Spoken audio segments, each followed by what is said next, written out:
నిర్మల్ జిల్లా శ్రీ జ్ఞాన సరస్వతి బాస్ర దేవాలయంలో ఘనంగా వసంత పంచమి ఉత్సవాలు జరుగుతున్నాయి. అమ్మవారి పుట్టినరోజును పురస్కరించుకుని మహోత్సవాలు అంగరంగ వైభవంగా కొనసాగుతున్నాయి. వేకువజాము నుంచే చిన్నారులకు అక్షరాభ్యాస పూజలు నిర్వహిస్తున్నారు. అక్షర శ్రీకర కార్యక్రమాలు దర్శనం కోసం తమ పిల్లలతో క్యూలైన్లలో భారీగా భక్తులు వేచి ఉన్నారు. అమ్మవారి దర్శనానికి సుమారుగా 4 గంటల సమయం పడుతుంది.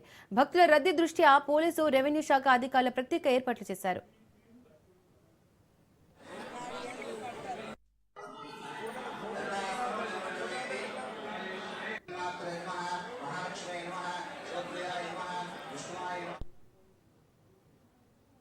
జయశంకర్ భూపాలపల్లి జిల్లా కాళేశ్వరం ప్రాజెక్టులోని మేడిగడ్డలో సిడబ్ల్యూపీఆర్ఎస్ శాస్త్రవేత్తల బృందం పరీక్షలు ప్రారంభించింది.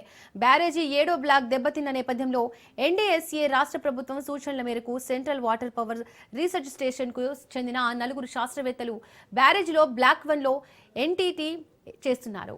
గతంలో బ్యారేజీలో నీటి ప్రవాహం ఎక్కువగా ఉండడంతో పాటు ఇతర సమస్యల కారణంగా పరిశీలన చేపట్టలేదు. ప్రస్తుతం మేడిగడ్డ వద్ద నిర్మాణ సమగ్రత, కాంక్రీట్ బలం, నాణ్యత లోపాలను గుర్తించే పనిలో ఉన్నారు. వారి వెంట శ్రీ కాళేశ్వరం ఈఈ తిరుపతిరావు, డిఈ సురేష్ తదితరులు ఉన్నారు.